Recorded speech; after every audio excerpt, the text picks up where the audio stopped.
Good evening, everyone. I'm glad to have you all here with us tonight for our Masters of Retirement panel. I think we've just got the last few people joining us, so we'll get ready to kick off. I'm really excited to start this evening. It should be a really good session with a great group of advisors joining me tonight. And so what we're going to do is just start off by just giving a little bit of a disclaimer before we start. So just so that you're aware, tonight's presentation is provided for information purposes only. And so what we're going to be talking about doesn't substitute actual financial advice.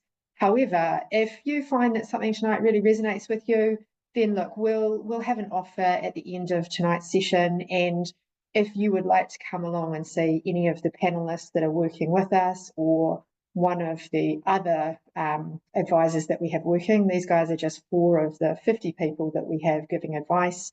We would love to see you and support you in any way on your retirement planning journey. But anyway, let's kick off. So we've got an amazing section of speakers today with a vast variety of experience. First, I'm going to introduce to you Stuart Badley. Stuart is one of the wealth experts here at Advice First, and obviously you've got more than 15 years of experience in sort of wealth management, including some experience in estate planning, etc., at Public Trust. So thanks for joining us tonight, Stuart. Thanks, Carla. I'm looking forward to tonight. Yeah, it should be fun. And next we have with us tonight Kelly O'Dwyer. So Kelly also has got an extensive career built on helping New Zealanders get ahead. She's got a vast amount of experience coaching clients and helping them take care of their financial future, having worked at a number of businesses throughout the Wellington area. So thanks for joining us tonight, Kelly. Great. Thanks for the invite, Carla. Thank you. And I'm also joined by Lisa Butler. So Lisa is a UK import, although you've been here for a very long time now, Lisa, with over 20 years of experience in financial services and more than a decade here with Enable Me. You've been working with clients for a very long time on that journey of preparation for the future. So thanks for joining us tonight, Lisa. No worries. Good to see everybody. Thank you. And last but not least, we've got Ray McEwen joining us tonight. Ray has also had extensive experience as both a financial advisor and charter accountant. And Ray, you've obviously worked with a number of clients over the years, kind of preparing them for that journey of kind of retirement and financial planning. So a bit of a powerhouse team, hence why we kind of said it's a bit of a master's series. Not because of the age, as I kept trying to tell everyone, but because of the vast experience we bring. So I think it's quite a great time to be having this conversation because only this week the Financial Services Council just released their 2025 Financial Resilience Index. And what's really interesting in that index is that one of the questions they always ask is how many people feel, like how are people feeling in terms of feeling prepared for retirement? And it's really interesting because only 44% of New Zealanders said that they feel ready for retirement. So I'm just having a quick look, the over 130 of you that have turned up tonight, and for those of you who will watch this later on, kudos to you because you're taking the first steps of kind of making sure, you know, that you're getting the information and starting that preparation process, because not feeling prepared for retirement is one thing, but not doing something about it is probably another, and that's what we'll touch on tonight. So I'm going to start and kick us off tonight by sort of talking a little bit about a very popular question whenever we have the conversation around retirement, which is we often get the question, what is the retirement number? And I think it's because we've been told to kind of think about what is the number we need to be ready for retirement. So I'm going to kick off with you tonight, Ray, who was like, who's going to draw the first straw? And Ray, for you, when you're working with clients and they ask that question, like, how do you determine what is the number that somebody needs for retirement? Well, the first thing you got to look at is how do you live and how expensive is your lifestyle? So Yeah. some people there are a group of people for whom NZ Super is plenty because they don't spend much money, and there are a group of people whom NZ Super barely pays for clothes and dining out. You need to understand how you live now and how you want to live in retirement, and then figure out what your number is. So there's no number that suits everybody. Yeah, I think that's a really fantastic kind of answer. And Stuart, obviously you've dealt with lots of people who are on that journey of starting to save and kind of manage their assets for retirement. But when you have that conversation, what sort of is the way that you kind of have that conversation with clients? Well, actually, it's similar to what Ray said, but a rule of thumb measure I have used in the past is around about 70% of your net household income. And you won't be saving when you're in retirement. You won't have all insurances, personal insurances. Your kids would have left home, hopefully. And you won't have any mortgage again, hopefully. So that gets you down to about 70%. Then after that, it depends on how many overseas trips you want or don't want, or what sort of expensive hobbies you got. So, roughly, rule of thumb is, around about 70% of your household income. Yeah, okay. And So then that, and Yeah, then you can sorry. work back with the calculation from there. yeah. I haven't got the calculator with me now, but that's what you do.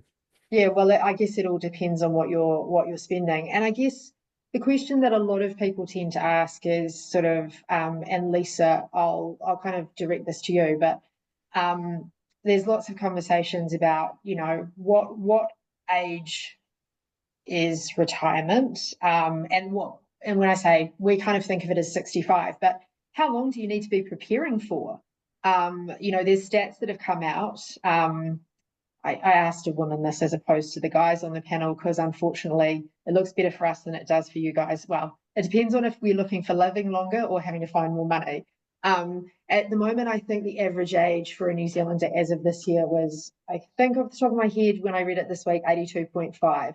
Now that meant it was about 80 years for men and about 83 for women. So as I said, us women live longer, but we probably have to find a bit more money. But when you start to kind of factor in preparing and saving for retirement, Lisa, what's the sort of numbers that you kind of work towards in terms of, I think the things that you need to consider as well are those bigger expenses. I think lifestyle is an important one, and how much you're going to spend, but also the things that you might need money for, like where you're going to be living and what sort of maintenance you might need on your property, car replacements, whether you've got to support kids and grandkids down the track as well. There's quite a few lumpier expenses that could have a huge impact on what you might need. And I think women typically tend to not plan ahead as much. Maybe we're taking time out of the workforce and we're not, or we've got other priorities, and we maybe don't have the same income as men a lot of the time. So it's harder for us to put as much away. But I think we do need to, the sooner we can start thinking about it, even if it's smaller amounts to start with, that can make a huge difference to building up that pot. And so Kelly, when we're sort of working with clients, would we be working towards sort of, because we don't know if we're going to be lucky to live to 80, 85, 90, would we be sort of thinking about at least 25 years, like at least that kind of 90 to 90, so that we've got buffer?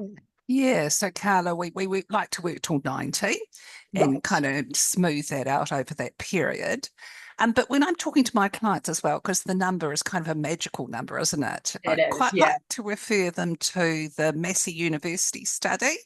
And Massey's done some interesting work, and they update it annually about what kind of averages are in New Zealand. They do, yeah. Yeah, and they show that. So, for example, last year they were saying a couple living in a metro area and who were wanting some luxuries or choices in lifestyle should have saved around 1.1 million by the time they retire. So it kind of, they give a really practical lens to that number as well. Yeah. So I think it's really interesting, because as we've just kind of concluded, there are lots of different ways that you can look at how long you need to be saving for, how much you need to be saving for. But going back to kind of where we started, it is all going to depend on how you want to live your life at that retirement juncture. So that is really going to determine whether $1 million is right for me or $2 million is right for me, and how I want to kind of live through that process. You've Um, also probably, Carla, got to think about how, you know, if your parents are still alive, both still alive at 90, then you might need a bit more money in the bank to, That's a or really in your good point. investments. There's a genetics component to it. So yeah, that's a really, really good point, Stuart. So I think we started to touch on some of the cornerstone things that we think about when we're sort of talking about retirement. And so I'm just going to start working through some of them. So I think we touched on a little bit about New Zealand Super. And so obviously that is kind of the key for a lot of people, is that New Zealand Super is going to be factored into their planning. I guess the question is, and you've sort of touched on it already, Ray, but is it enough, New Zealand Super? For most people, it's probably enough to barely get by if they really had to, would be. Yeah. NZ Super is just a non-means tested benefit for the Yes. elderly. Yes. It's not intended to provide you with trips overseas or with new BMWs or anything like that. But it pretty much is dependent upon you owning your home. Yes. If not, you're going to be talking to them about accommodation supplements and stuff like that as well. But Yeah. it is quite a substantial amount for somebody who lives to 90. You know, for a couple that lives that long, it turns into hundreds of thousands of dollars over a 25-year period. Yeah. So it's definitely worth putting it in and including it, and avoiding a situation where you might lose it. So if you go and live overseas in the wrong place, it might disappear unexpectedly for some people. Yeah. Because it's not that portable. But yeah, it's not going to be enough to give you a great retirement Choices. if you are used to spending more than $40,000 a year. And I guess the crystal ball piece we don't have is, will it stay at 65? Will it change? No, it's unlikely to move quickly. I mean, at some point it probably will move, because when they brought those ages in, people died younger and therefore they didn't pay it out for as long. So Yeah. the proportion of the average life that you get super for, it keeps growing. But even the plans that, say, the Nats had were to start moving it very slowly, a fairly long distance into the future. I Mhm. think if it does change, it's unlikely to go from 65 to 70 overnight, because Okay. that would be a way to get yourself unelectable. Well, we won't get too political today because there's enough politics going on in the world. But you're right; it's something that you should definitely factor in. Is that there could be a change, and we have people here who are closer to that retirement age, and we have some people who are sort of like further away from that retirement age. So I think that that's worth kind of bearing in mind. Yeah, I mean, I think if you're within about 5, probably 10 years, it's unlikely to change dramatically for you, because it's too late in your life for them to force you to suddenly change and make a big difference. I mean, it would be a little unfair. Yeah, that makes sense. So another key area, obviously, is KiwiSaver, and referencing again that like financial services report I was just kind of talking about, and the resilience thing. It was really interesting to see that about 81% of New Zealanders are enrolled in KiwiSaver, and so KiwiSaver is, you know, becoming a big part of our whole savings scheme towards retirement. One of the questions, Kelly, we will often get asked is, should I be putting in more than the 3% contribution than my employer, or matching the 3% that my employer is making? Yep, look, great question. I think before you make a decision, or I'd suggest before you make a decision to contribute more, you need to think about some foundation pieces, such as ensuring you've got a good emergency fund in play. And generally, we would suggest that you tuck away 3 to 6 months of your expenses in a savings account you can access. Ensure you've repaid debt. So we'd like to think that you look to repay debt before you look to increase your retirement savings. And then also review your insurances, just to ensure that you're looking to protect risks as you go through that process. So you're putting your foundation in play. Then you've got your opportunity to decide where are you going to put your extra savings. Do you put that into your KiwiSaver fund, or do you put that into a similar type managed fund? Those are kind of your two options. Generally, KiwiSaver is currently locked into the age of retirement in New Zealand. So we would suggest or get people thinking about locking those extra funds into another type of investment, which you can get access to earlier. And it also adds to the diversification of your investments as well. Yeah, that's a really good answer. Yeah, no, that's fantastic. And obviously with, you know, KiwiSaver is the way that a lot of people start to get into investing here in New Zealand. And a lot of people don't realise that KiwiSaver is in fact a managed fund. But the question is, we can have different strategies around kind of, you know, putting the fund into growth versus changing the balances. So I guess the question is, like, Stuart, when should people start thinking about, like, when's the right time to kind of change your KiwiSaver strategy, or how do you know what you should be doing with your KiwiSaver? Well, first of all, if you're a younger person and don't yet own a house, you should be taking a reasonable amount of, I would say, the maximum amount of risk, except up to the point, you know, maybe 2 or 3 years out from when you think you're going to buy your house, to reduce that risk. And, you know, the year before you plan to buy a house, you should be in a conservative fund. And then once you've made that purchase, bang, back up to the massive maximum risk there, because potentially you'll have, you know, 20, 25 years of time frame to build up your KiwiSaver. Well, the returns I've looked at for my clients, everybody who's taking most people who are taking the highest amount of risk have got the best returns. So, you know, but, you know, before you buy your house, do that. And once you've bought it, go back up to the maximum risk. So, but I think you've just touched on something really important there, which is time frame. So is where your KiwiSaver is kind of sitting in terms of risk really dependent on your time frame? Like, you've talked about buying a house there, but as we kind of talk about this retirement lens, where your KiwiSaver is kind of sitting, does that depend on how far out you are actually from retirement? To a certain extent, but if you think about it, and, you know, when your KiwiSaver gets up to a balance, it's a larger balance, it's probably something you're going to use over your retirement as well. So you know, that's a long time frame, hopefully 20 to 25 years maybe. So you don't necessarily need to go to conservative at 65 if you happen to retire then. You know, take even in your 50s, you should be taking a reasonable amount of growth. You can always move it a bit closer down to a little bit less risk at retirement, but, you know, you've got a long term there. It's really about when you're going to spend it. Yeah, understood. So that speaking outside of sometimes getting some advice around what to do with your KiwiSaver really makes sense. And I guess a great example of that at the moment is, like, there's a lot going on in the market and people get really nervous, like, at the moment, because there's lots of fluctuations. And I guess, Lisa, like, what would be your advice to people who are getting closer to retirement and they're seeing those balances go up and down, and they kind of think, well, do I switch it all over to something conservative to protect it, or what should I do? You know, what would your suggestion be in that situation?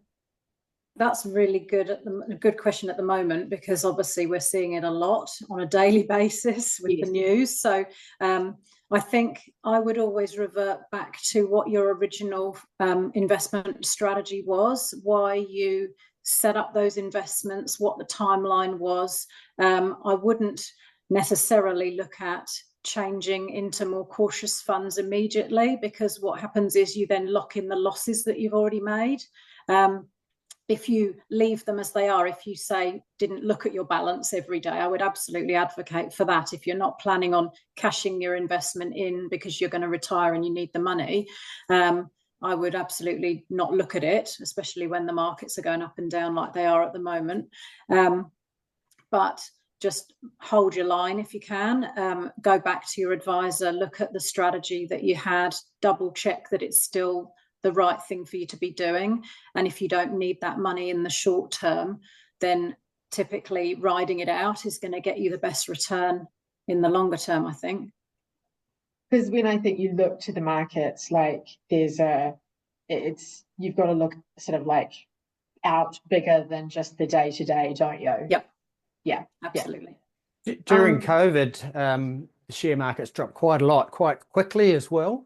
And there were stories you'd read in the media of people going from growth to conservative. And, you know, just as much as quickly as it dropped, it came back up again too. So those people would have missed out on all those gains, exactly what Lisa just said then. So they've basically crystallized their losses because they've moved it and they don't have the chance to make that money back up. They essentially doubled down because they crystallized their losses and missed out on the gains. Yeah. I mean, you over a long period of time, the movements tend to be when they're wild one way, they're often wild the other way quite soon after. It's not necessarily rational in the way it responds. Yeah, understood. So we also sort of like talked a little bit about and Stuart touched on it, that when we enter retirement, one of the premises that we kind of hope for is that you will have your home as an asset that is mortgage free.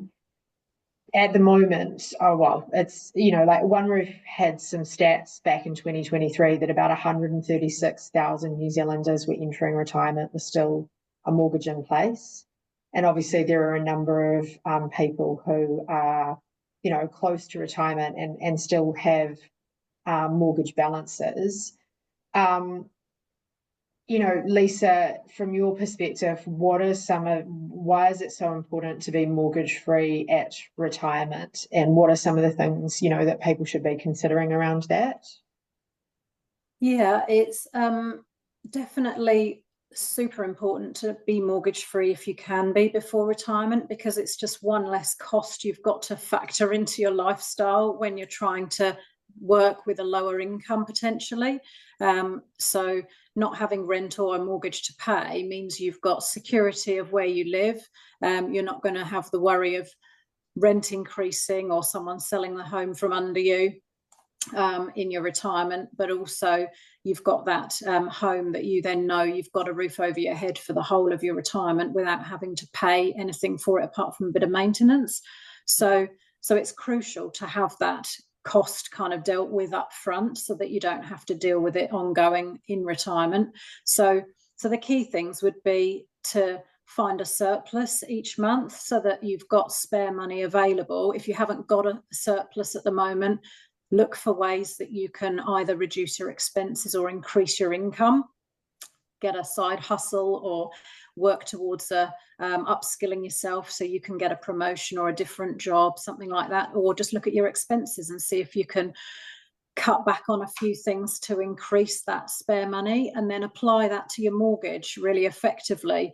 It's not just about paying down debt, though. It's about applying it to your debt so that you can still access that money as well, so that you don't lose the benefit of it, because most people still need an emergency fund as well.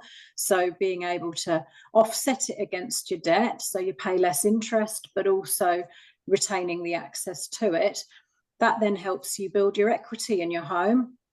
So builds that security for the future, but also means that you have the opportunity down the track to benefit from other investment opportunities that might come up. So it's a great way of using your home, if you don't have lots of spare cash in the bank, to be able to then think about investing in property, for example, because you can leverage off your home for that. So you don't need the cash, you can borrow the money, but you need the equity to do that.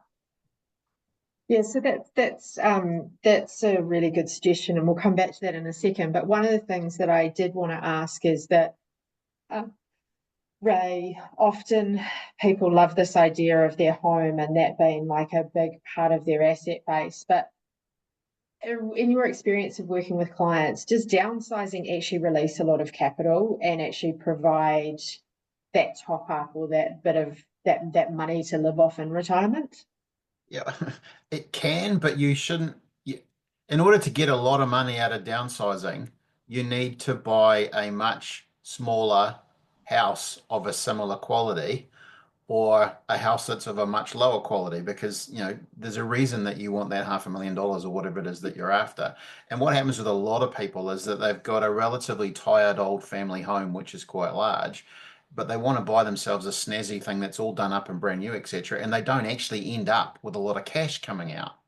Yes. Okay, they basically avoid future maintenance, etc. But to actually generate a lot of money from downsizing, you actually need to downsize. And that doesn't just mean the size of the house, it also means the price. And a lot of people don't get that bit of it when they start looking at that nice apartment that's got the sea views, and they don't want the big garden anymore or something like that. I mean, the other thing is that I'm talking about the mortgages. One of the key things people see when they pay off their mortgage, it's like getting a massive pay rise. I mean, many Right. people who've got a mortgage spend a third to a half of their income on the mortgage. So the day you pay the mortgage off, it's like doubling your pay. Yeah. Yeah.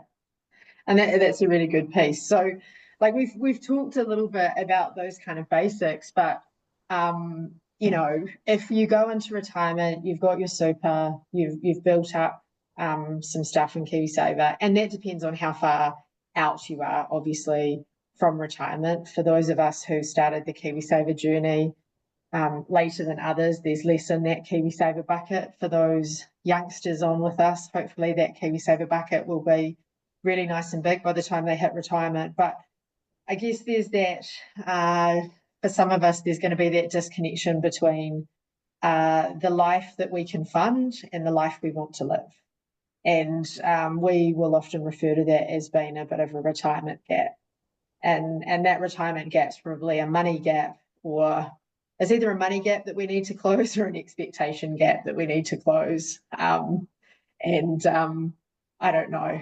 I think when we all work really hard, we'd much rather try and work on closing that money gap than trying to close that expectation gap of living a very frugal retirement. I don't know about you guys, but that's definitely me. I kind of fancy doing some holidays at retirement. So look, there's a number of ways that we can kind of look at investing and growing money. We can kind of touch on some of them. There's term deposits, managed funds, property, collectibles are becoming very fun as well. And ETFs, shares, and all the rest of it. But let's touch on a couple that sit in the space that we often work with clients. First off, I'm going to talk a little bit about property. Lisa sort of started that conversation, and it dovetails nicely from we kind of talk about mortgages. Ray, let's start a bit with you. Is that what's been why is property a useful way to kind of close out some of that retirement gap? How does it work? Well, there's nothing magic about property per se, but for most people, when they reach the point in their lives when they can start investing, they are cash poor and asset rich, and the asset being equity in their home.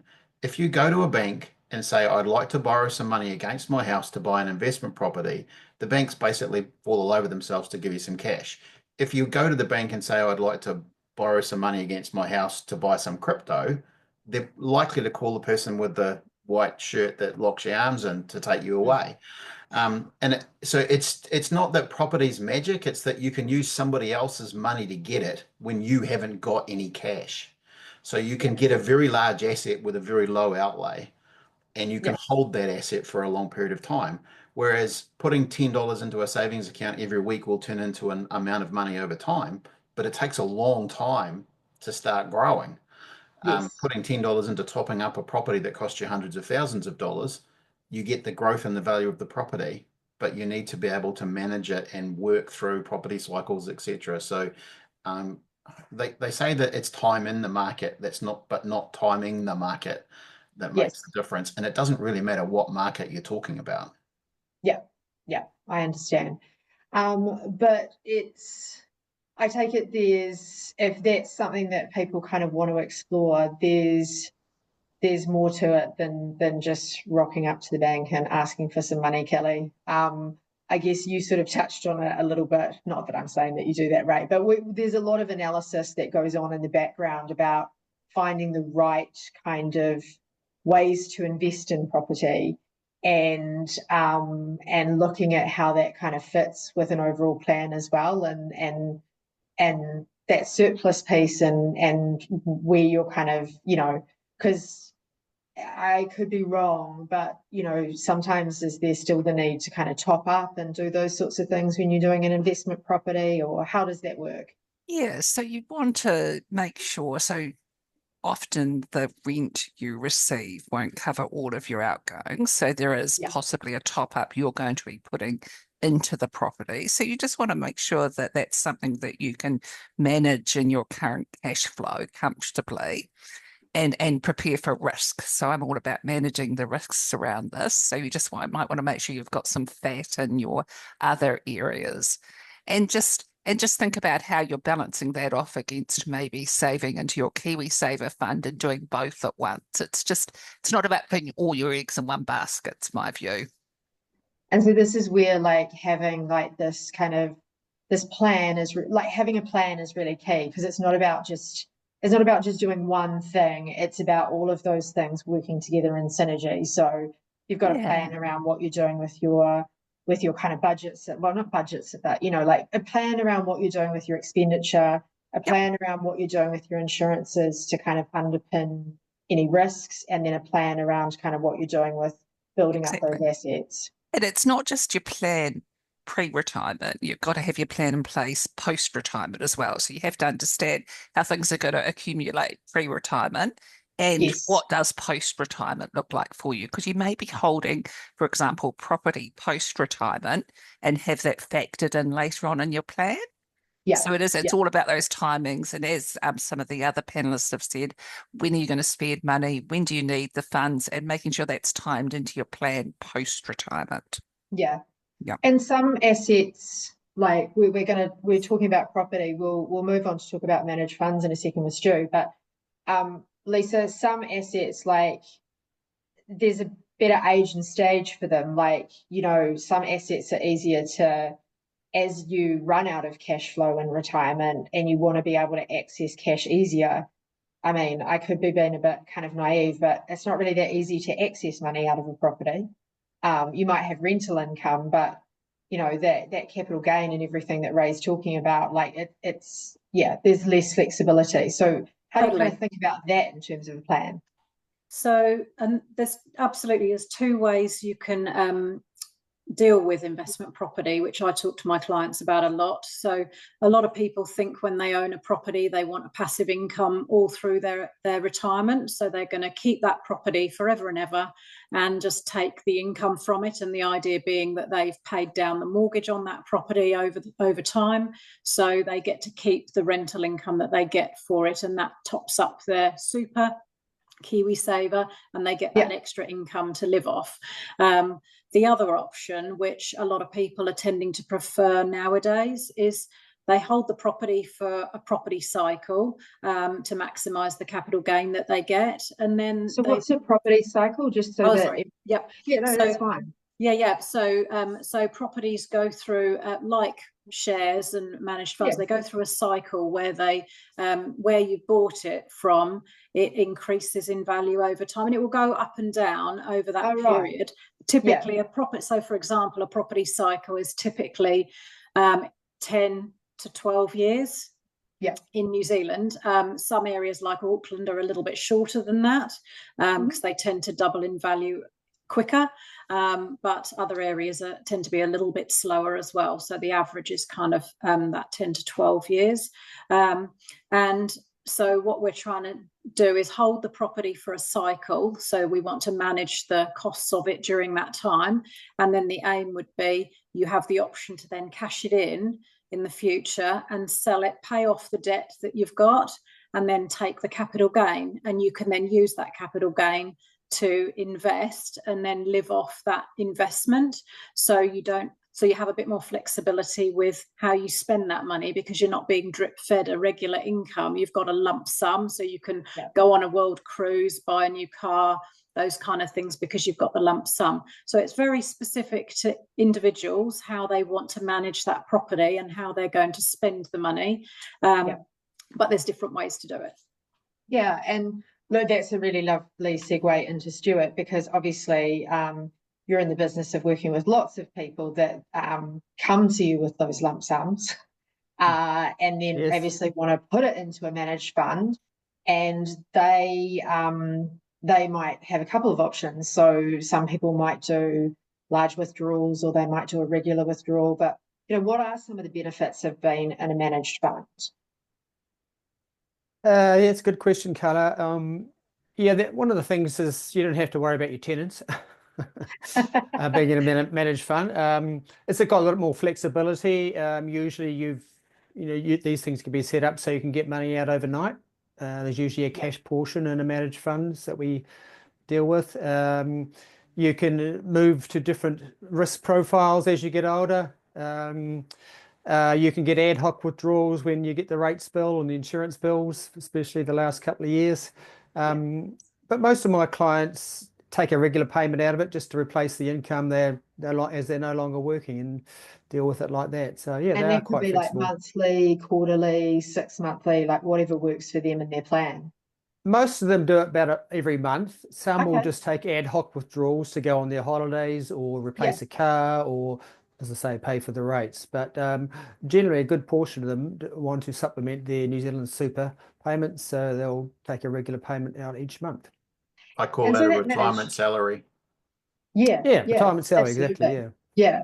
And so that managed fund, just so that everyone's kind of aware, that's a combination of like term deposit, like you're buying into a managed fund, but there's like term deposits in there, there's like investments in property, there's investments in there's a whole pile of things that your money's invested in that you don't kind of have to worry about, because Yeah, we tend to have everything quite liquid. So I think our industry learned in 2008 when some of those finance companies, froze their assets and you couldn't get them out. So these days everything's very liquid and you can sell your whole portfolio down probably in 6 to 10 days. that's And you also, it's not just one managed fund. You might have a global fixed interest fund. You might have a emerging markets share fund, international share fund. There's lots of options these days. You don't just have to be in fantastic. one fund. And actually the other thing you can do is diversify the managers you use. Every fund manager has a different approach. So, it's good to have a few different fund managers in your portfolio in retirement. And so I guess one thing is like, sometimes you kind of talked about everything going amiss, but how safe are managed funds? Some people kind of still worry about managed funds, but how safe is the managed fund in terms of putting your stuff in there? Well, as a result of the global financial crisis in 2008, we're now very heavily regulated, and especially KiwiSaver, the government want it to be a success. So all managed funds are pretty similar. How safe is it? Well, diversification is a very simple way to keep your investments not 100% safe, but they'll go up and down. They might go up and down a lot.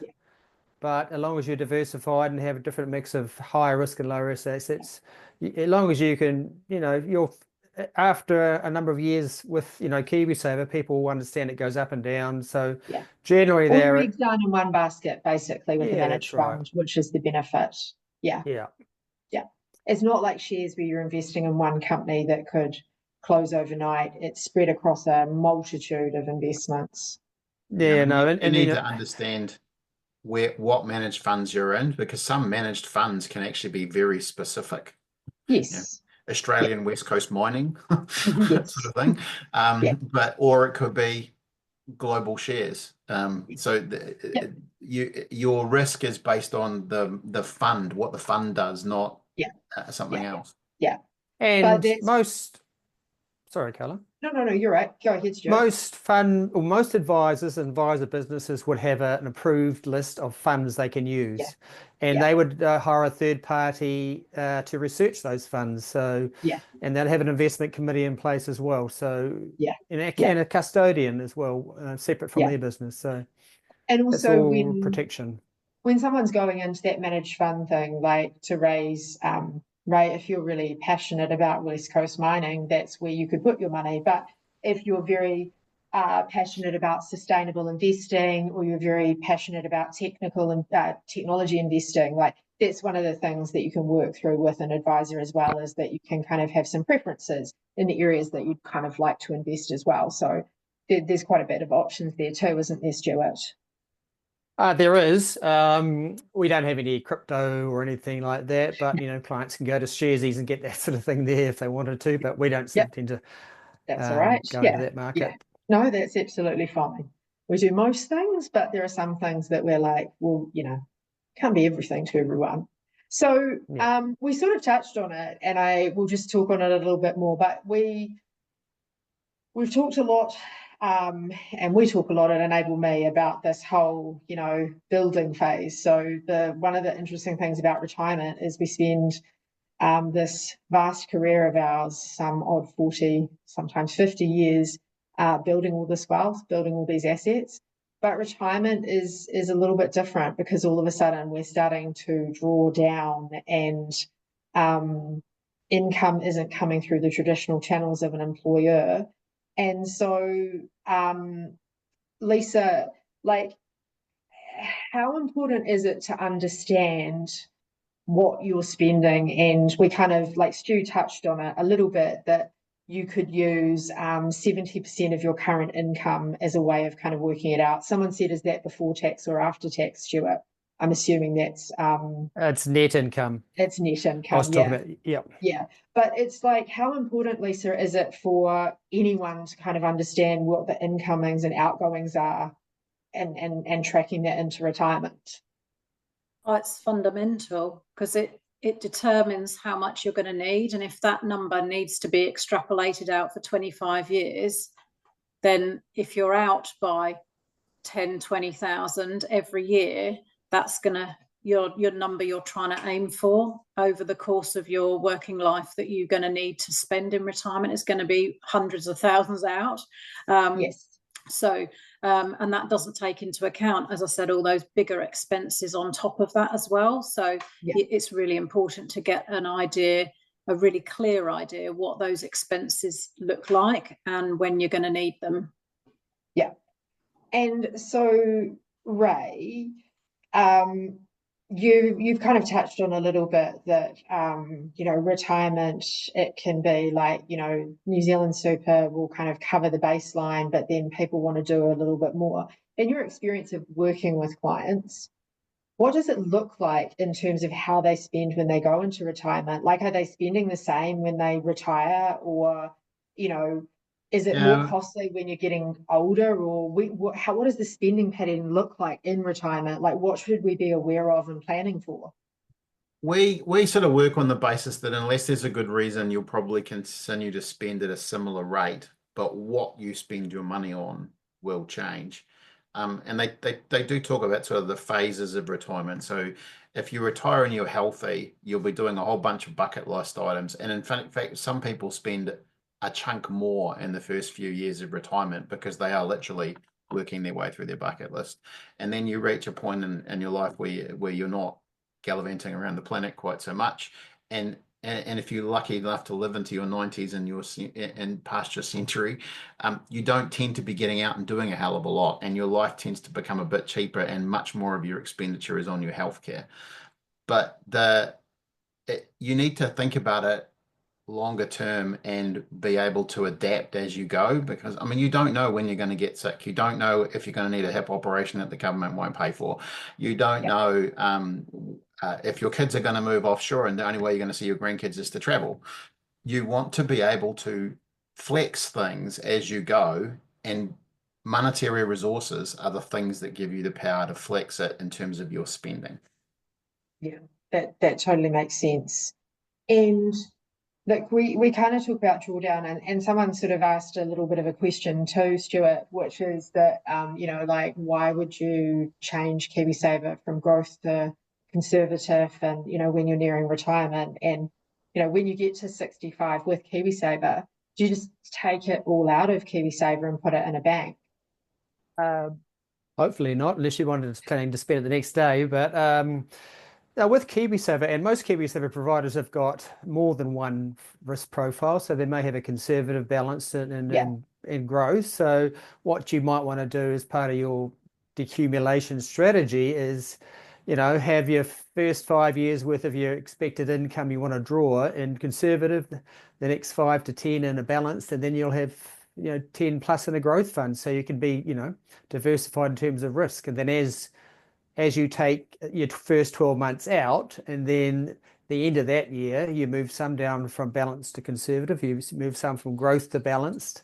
It's a bit like a bucket, if you like, buckets. You would have heard of putting your money in different buckets, and so it sort of flows a little bit down like a waterfall. So you get money flowing out the bottom, and the rest of it flows down to fill it up at the bottom. So that's a sort of good strategy to use if you're only using KiwiSaver mainly. Absolutely. Or actually other assets too. Yeah, but in general, it doesn't mean at 65 that your KiwiSaver, like, it all has to come out. Like, it can stay there. Yeah.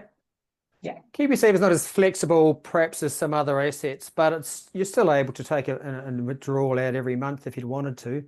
You're only with one provider, so it's not as flexible there, not as diversified with different strategies, but not necessarily the worst thing in the world.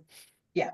But some people tend to sometimes think, I should take it in the bank and put it into a term deposit, but it's not like you still can't access the money. As you sort of said, if it's in a managed fund or a KiwiSaver, you can still get it within days. It's not locked in like it was previously, so you don't have to kind of remove it all and squirrel it away type thing in a bank account.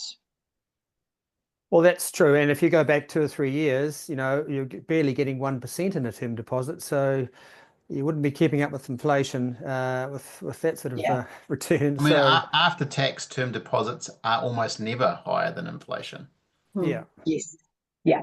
And I think that's a really good point to kind of make, which is that, term deposits really outperform inflation. So if you're saving, not necessarily the best place to put it. Someone was just asking the question, can you split all your KiwiSaver up whilst you are before pre-retirement, Stuart? Can you have it broken up? Yes, you can. I mean, as I say, each provider's probably has a number of different risk profiles and different funds, so you can be in 2 or 3 of them if you like. There's no reason why you can't be. There are some providers that have under their banner different fund managers, so you can take have a bit more diversification in terms of fund managers. But it's easy to do that. Just get hold of your provider and ask them how you can do it. You can probably do it on an app actually. Yep, fantastic. So Kelly, like we've talked about that decumulation piece, and then the other kind of key piece around kind of preparing for retirement is often thinking about, we often save up and we're often thinking about other people as well when we do our retirement preparation. It's normally those darling children. We'll call them darling children. It might not be. It could be a cause that you want to give to. It could be a number of things. But a legacy is something that we often think about in that retirement journey. And I guess one of the questions I want to sort of ask is that, like, why is it really important to also, as we start to do all this retirement preparation, we've got a KiwiSaver in place, like, why does a will become so important? It's a great question, Carla. I think it's really important for everyone to take control of that decision. And the decision is really about, once you've died, what happens with your funds. And it's, well, it can be really simple. I think people can overcomplicate this. It's just a document where you were writing down your wishes of who gets what when you die, basically. And it's important not to overthink it. I think when people come to put those wishes in play, they're inclined to become incredibly detailed and write lists of who gets Auntie's porcelain frog collection, for example. And, which person gets that one and which person gets that one. Well, that's probably a little detailed. You want to keep it quite big picture.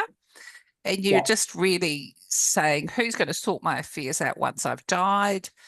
And are there any specific gifts I want to give once I've died? And then who gets the remainder?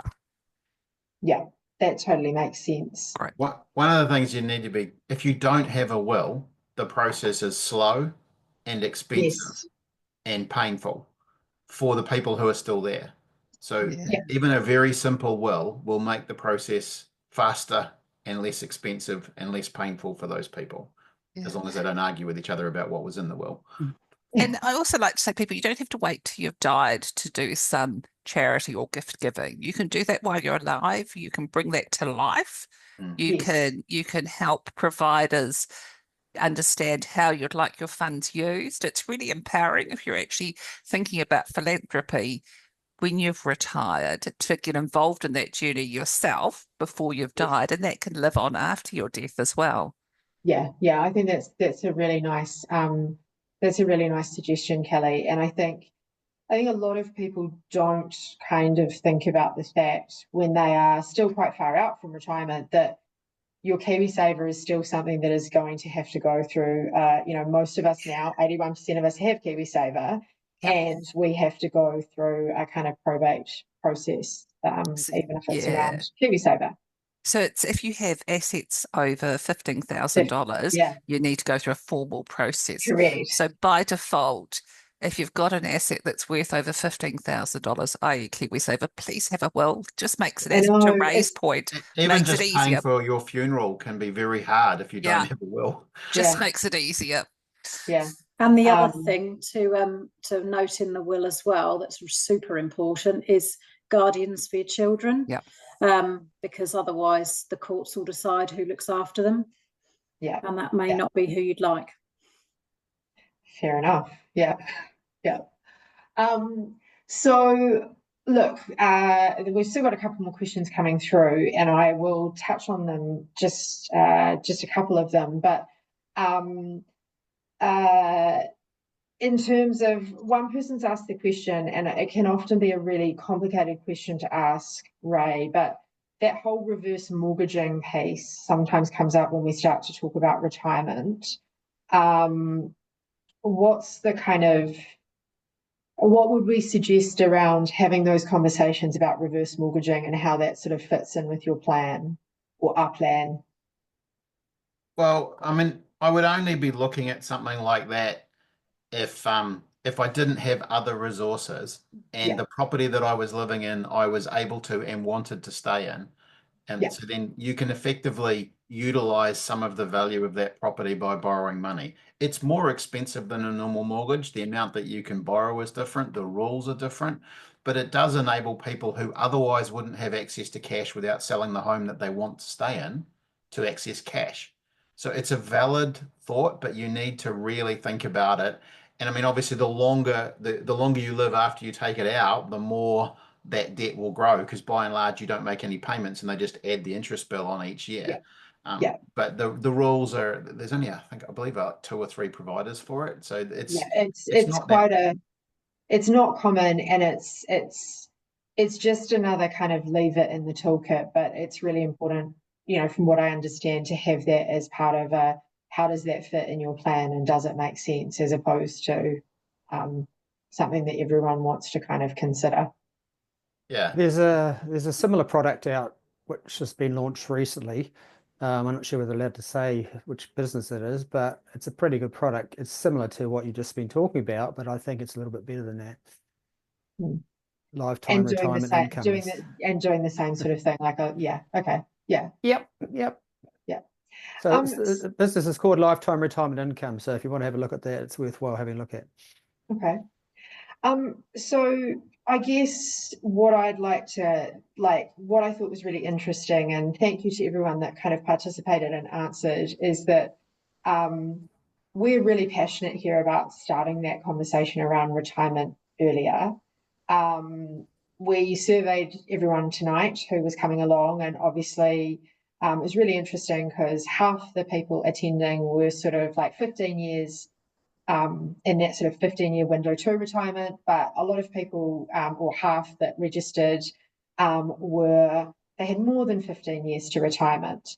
And so, it's interesting that we're starting to talk about retirement a lot earlier, which I think is really great. And so I'm going to kind of wrap up a little bit by saying, Lisa, when it comes to thinking about retirement, what's the piece of advice that you would give to people about retirement planning? When's the best time to start? Yep. And why? I was just going to say that. Absolutely. That's the best question. The sooner you start, the better.